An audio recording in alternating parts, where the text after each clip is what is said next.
Hey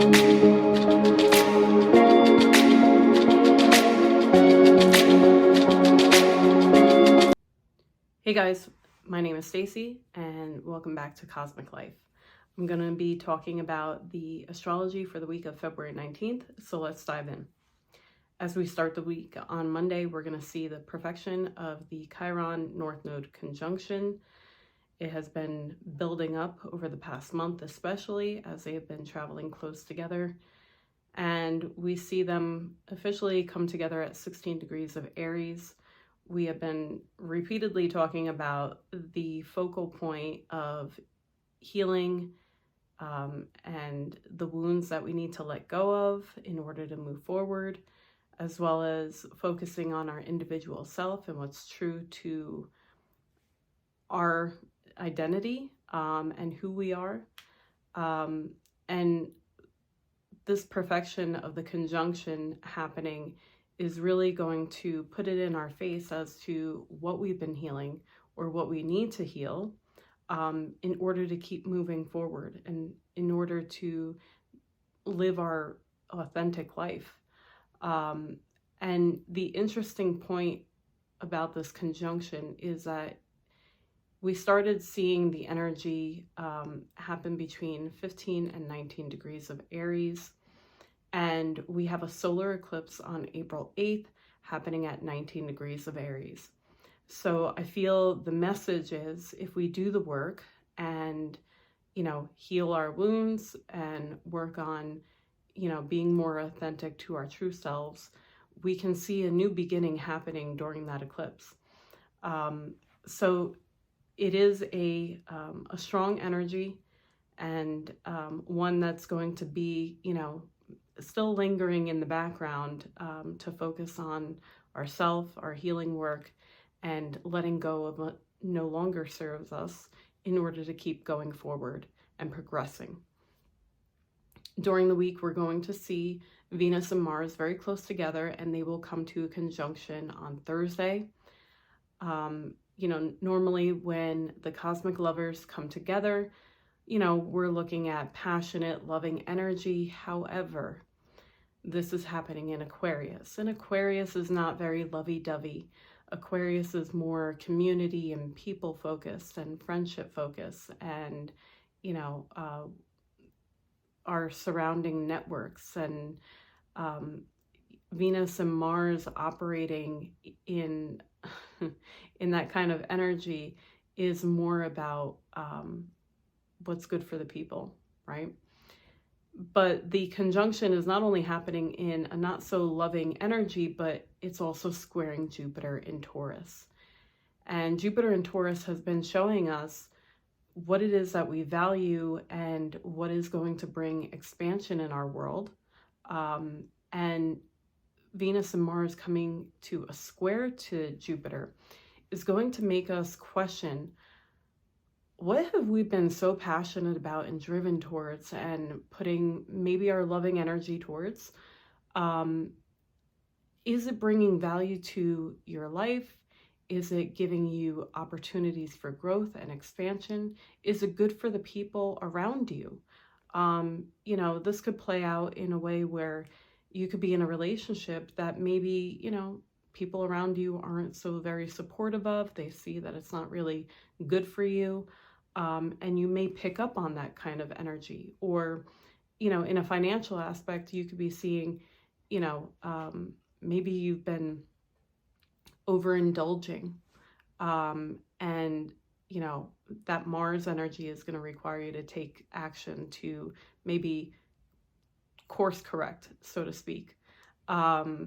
Especially, with Venus involved in that square, it could very well play out financially where you may be overspending or overdoing something. So be mindful of that, because either there's going to be some questioning as to what you're being, so passionate about, or there may be a course correction needed with your finances. And then as we go on later into the week, we have a Virgo full moon happening on Saturday. And the interesting dynamic that this full moon brings is we have Mercury conjuncting the sun pretty closely. And when we saw the new moon happening in mid-September in Virgo, Mercury was retrograde in Virgo.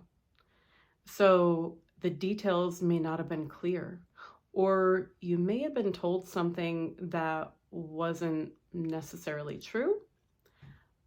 You may have been maybe misled or misinformed. And now we have Mercury in Pisces making a conjunction to the sun. So the sun is shining light on information that needs to come to your awareness during this full moon. And Virgo being, the sign that loves details, and, they want stability. In order for them to have stability, they have to know everything that's involved, right? So when we see a full moon happening, it is naturally a culmination point, right, of what began during a new moon very often. But it is a culmination point, something, coming to a close. And it can transpire throughout a 2-week period as the energy, is potent during that time. But I see this Mercury aspect involved, right?